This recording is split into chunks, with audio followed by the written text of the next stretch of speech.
मैं again repeat कर देता हूँ कि आज का हमारा टॉपिक है pathway of cardiac impulse. Pathway का मतलब होता है रास्ता, और कार्डिक इम्पल्स का मतलब होता है वो जो करंट आ रहा है, पैगाम आ रहा है दिमाग से दिल की तरफ, वो कहाँ कहाँ और किधर जाता है।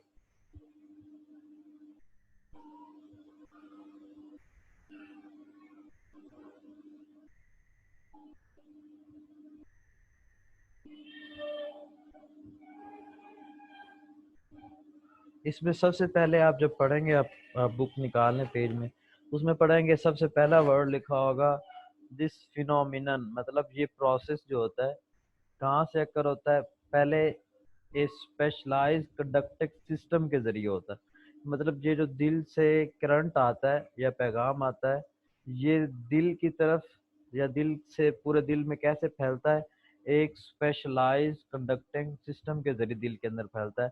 अब इसके हिस्से कौन कौन से हैं, एक कंडक्टिंग सिस्टम किस किस चीज पर मुश्तमिल होता है। नंबर वन, एस से नोड के ऊपर, और दूसरा इसके अंदर पाथ होता है इंटरनोडल पाथवे, तीसरी चीज होता है एवी नोड, और चौथी चीज होता है एवी नोड पाथवे।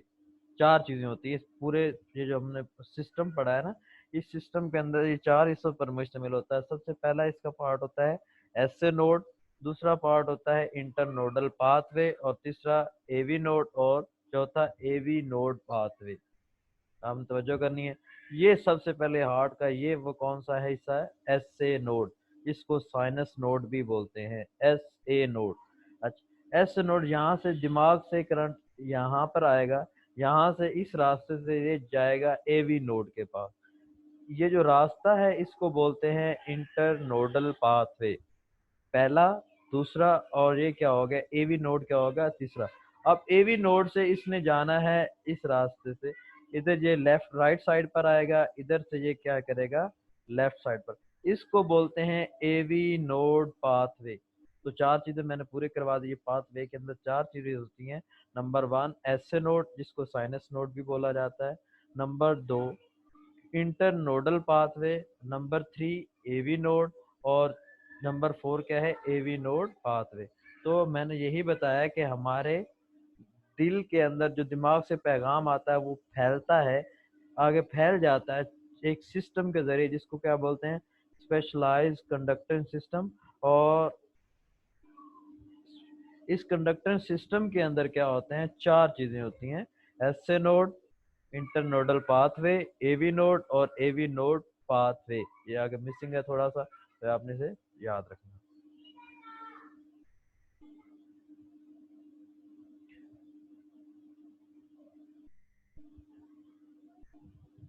इसके बाद आपके बुक के अंदर टॉपिक आता है कॉन्ट्रैक्टिलिटी। कॉन्ट्रैक्टिलिटी मतलब क्या होता है, दिल सिकुड़ता कैसे है, मतलब हमारा दिल सिकुड़ता फैलता है ना, तो दिल सिकुड़ता कैसे है ये आपने तवज्जो के साथ में, मतलब जब दिल हम हमारा आप हार्ट बीट को फील करें तो आपको नजर आएगा कि हमारा दिल, जो आपको महसूस होगा दिल कह रहा है सिकुड़ रहा है फैल रहा है, सिकुड़ रहा है फैल रहा है। तो सिकुड़ना को क्या बोलते हैं, कॉन्ट्रैक्टिलिटी, मतलब सिकुड़ता हमारा दिल कैसे, ठीक है। तो वो सिकुड़ने के प्रोसेस को हम पढ़ने लगे। This is the contraction.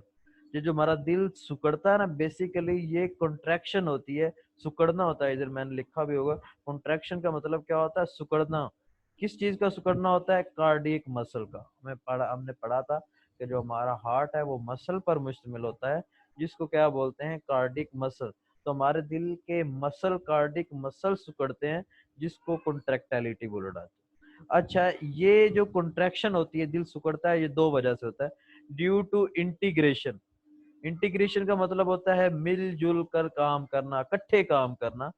कौन सी चीजें इकट्ठे काम करती हैं, actin and myosin filament. Actin और मायोसिन फिलामेंट मिलकर काम करते हैं, तो कार्डिक मसल्स क्या करते हैं, सिकुड़ते हैं, जिसकी वजह से हमारा दिल सिकुड़ता है। मैं अगेन इसी चीज को रिपीट कर रहा हूँ, एक्टिन और मायोसिन फिलामेंट मिलकर क्या हम करते हैं, जिसकी वजह से कार्डिक मसल्स क्या करते हैं, सिकुड़ते हैं।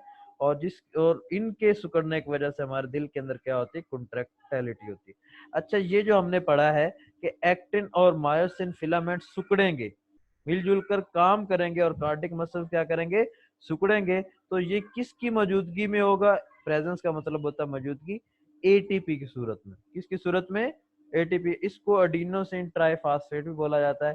ये हमारे जिस्म में मौजूद एनर्जी है।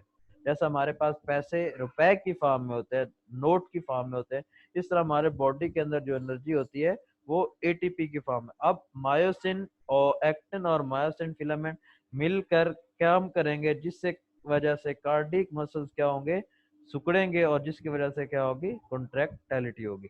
नंबर वन, अब ये जो मिलजुल कर एक्टिन और मायोसिन फिलामेंट सिकुड़ रहे हैं, कार्डिक मसल को सिकुड़ा रहे हैं, ये दो चीजों की मौजूदगी में होगा। नंबर वन, एक तो एटीपी की वजह से, और दूसरा कैल्शियम आयन की वजह से। किसकी वजह से, दो चीजों में। इस जो स्लाइड है इसमें हमने पढ़ा कि what is mean by contractility. Contractility का मतलब होता है दिल का सिकुड़ना। अब दिल सिकुड़ता कैसे है, उसके मसल सिकुड़ते हैं। उसके मसल सिकुड़ते कैसे हैं कि एक्टिन एंड मायोसिन फिलामेंट मिलकर काम करते हैं। एक्टिन और मायोसिन फिलामेंट मिलकर कैसे काम करते हैं, दो चीजों की मौजूदगी में। नंबर वन, एटीपी की मौजूदगी में, और नंबर टू, कैल्शियम आयंस की मौजूदगी। यही मैं आपको दोबारा बता रहा हूँ। हमने पढ़ा था कि कार्डिक मसल्स होते हैं। कार्डिक मसल्स आगे मजीद मसल जो मजीद धागों की तरह के स्ट्रक्चर पर मुश्तमिल होते हैं, उन उनको बोलते हैं actin and myosin. Cardiac muscles मिलकर बने होते हैं किससे, धागों से। उन धागों को बोलते हैं actin and myosin. Cardiac muscle बने होते हैं धागों से, जिनको बोलते हैं एक्टिन एंड मायोसिन। ये आपको यहाँ से क्लियर हो जाएगा। ये आपको नजर आ रहा है कार्डिक मसल। अब ये जो कार्डिक मसल है, ये इस तरह के मसल पर मुश्तमिल होगा। ये एक मसल है, ये मसल किस पर मुश्तमिल होगा, ये कार्डिक मसल्स के बंडल पर मुश्तमिल होगा। अब इसमें से एक हमने निकाल लिया है। अब इसमें से एक को निकालेंगे तो इसके अंदर आपको ये डॉट डॉट नजर आ रहा है, ये मजीद छोटे धागे हैं। ये जो आपको धागे नजर आ रहे हैं, ये मजीद छोटे धागे, इस तरह के लंबे लंबे धागों की तरह के होंगे। अब इस लंबे लंबे धागों में से हमने एक ये ले लिया है, इसको बड़ा करके दिखाया है इसमें। ठीक है। अब ये जो एक बड़ा करके हमने देखा है, तो इसको मजीद एक को ये मजीद छोटे हिस्सों पर मुश्तमिल होगा। तो ये ऐसे नजर आएगा आपको इस तरह। इसमें से ये वाला हिस्सा आपको नजर आएगा, this one is called actin and this one is called myosin. तो बेसिकली इसको दोबारा मैं रिपीट करवाता हूँ कि इसमें हमने पढ़ा है कि what is mean by actin and myosin, जो मिलजुल कर काम करते हैं और जिससे मसल सिकुड़ते हैं। बेसिकली एक मसल है, मसल बंडल पर मुश्तमिल होगा। इसमें से एक हमने ये बाहर निकाला है, एक में से ये मजीद ये छोटा हमने जो निकाला है, ये सॉरी ये इसको यहाँ पर हमने देखा है, ये यहाँ पर ये वाला एक मजीद छोटा है, ये वाला। इसको मजीद बड़ा करके देखा है तो हमें नजर आया कि ये मजीद दो हिस्सों पर मुश्तमिल होता है, एक्टिन पर और मायोसिन पर। मसल है, मसल ये किस पर मुश्तमिल है, बंडल्स के ऊपर। बंडल में से ये एक मसल बाहर निकाला, एक मसल में से ये मजीद धागों को हमने बाहर निकाला, इसको बड़ा करके देखा तो ये हमें मजीद एक्टिन और मायोसिन फिलामेंट पर मुश्तमिल नजर आया। अब ये दोनों मिलजुल कर काम करते हैं, मसल सिकुड़ते हैं, जिसकी वजह से क्या होती है, कॉन्ट्रैक्टिलिटी होती है। आगे हमारा टॉपिक है रिफ्रैक्टरी पीरियड। इसको स्टार्ट करने से पहले अगला हमारा टॉपिक है रिफ्रैक्टरी पीरियड। इस रिफ्रैक्टरी पीरियड को स्टार्ट करने से पहले मैं आपको एक एग्जांपल देता हूँ। पहले थोड़ा सा रीड करें, फिर मैं एग्जांपल। ये this is the time period, मतलब एक टाइम है ड्यूरिंग विच, जिसके दौरान an already existing cardiac muscle, पहले से मौजूद जो मसल होगा,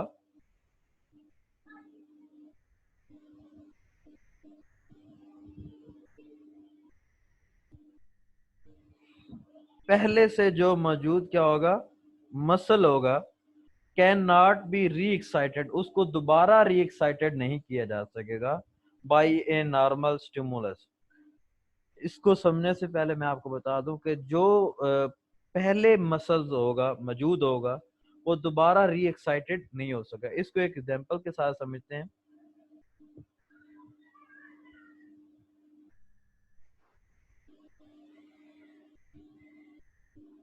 फॉर एग्जांपल रिफ्रैक्टिव पीरियड को मैं एग्जांपल के साथ समझाने लगा हूं। एक टीचर से आप सवाल करो तो वो उसका जवाब देना शुरू करे, तो आप दरमियान में ही दूसरा सवाल कर दो, तो आगे से क्या कहेगा, मुझे पहले सवाल का जवाब देने दो।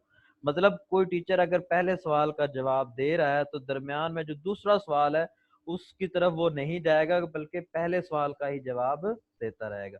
तो रिफ्रैक्टरी पीरियड भी यही होता है कि एक दफा कॉन्ट्रैक्शन स्टार्ट हुई है ना, तो दोबारा कोई चीज आई है तो उस कॉन्ट्रैक्शन दूसरी दफा स्टार्ट नहीं हो जाएगी, बल्कि पहली मुकम्मल होगी फिर दूसरी स्टार्ट होगी। जिस तरह आप एक पहला क्वेश्चन पूछते हैं तो पहला सवाल टीचर मुकम्मल कर लेगा, फिर दूसरे का उसका जवाब देगा, उसके बाद इस तरह से एक इम्पल्स आएगी, दिल अपनी सुकड़ेगा, रिलैक्स होगा, तो पहले की वजह से जो काम पूरा करेगा तो फिर दूसरे किस वजह से काम शुरू होगा।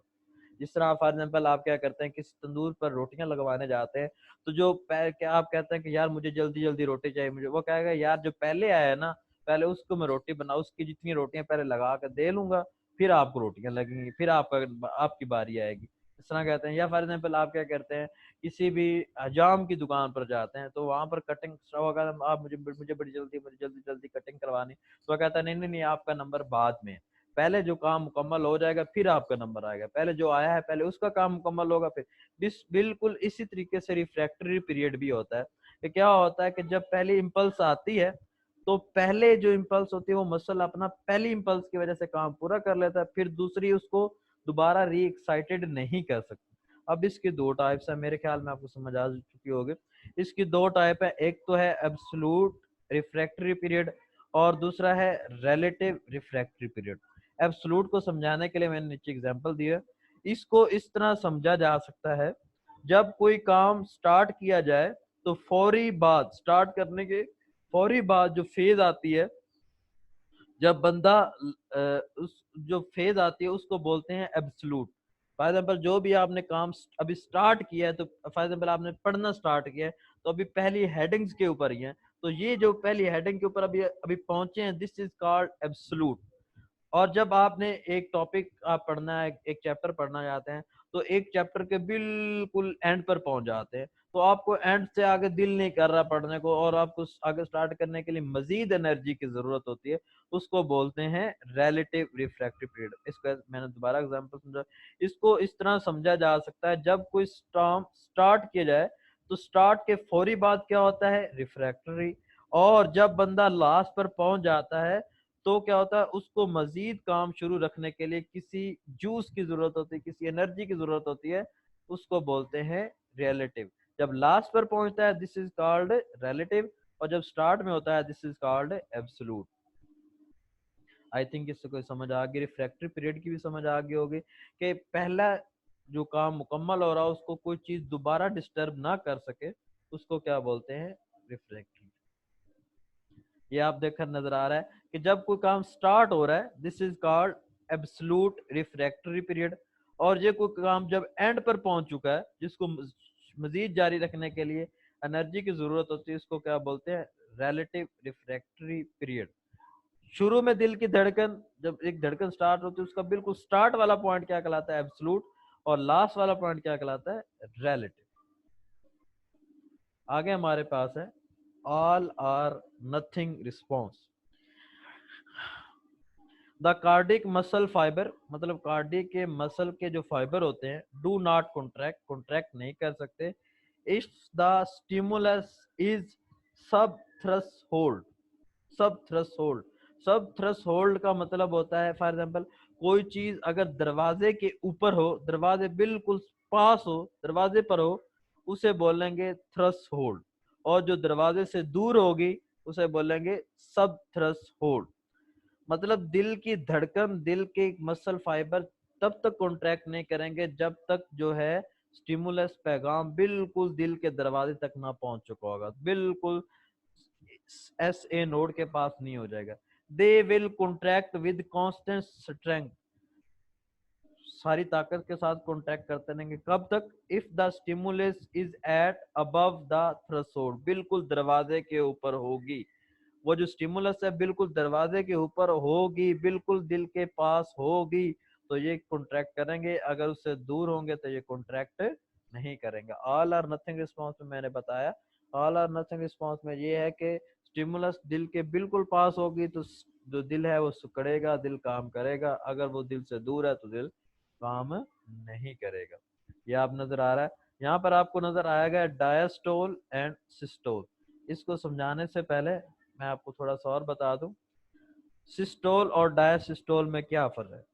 डायसिस्टोल वो होता है जब दिल में ब्लड आता है, जब दिल के अंदर ब्लड क्या करता है, भरता है, दिल बाहर से ब्लड आके भर जाता है, दिल ब्लड से भर जाता है, उसको बोलते हैं डायस्टोल। और सिस्टोल वो होता है जब वेंट्रिकल कॉन्ट्रैक्ट करते हैं और ब्लड दिल से बाहर जाता है। जब दिल में ब्लड आता है दिस इज कॉल्ड डायस्टोल। अब जब दिल से ब्लड बाहर जाता है दिस इज कॉल्ड सिस्टोल। यही नजर आ रहा होगा।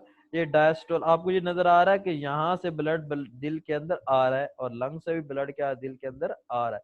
This is called diastole. Diastole का मतलब होता है वो वाला पीरियड जब बाहर से ब्लड दिल के अंदर आता है, दिस इज कॉल्ड डायस्टोल। अब यहाँ यहाँ पर नजर आ रहा है आपको सिस्टोल। यहाँ से ये दिल के ब्लड क्या दिल से बाहर जा रहा है, इधर से भी ब्लड क्या कर रहा है, बाहर जा रहा है। This period is called systole.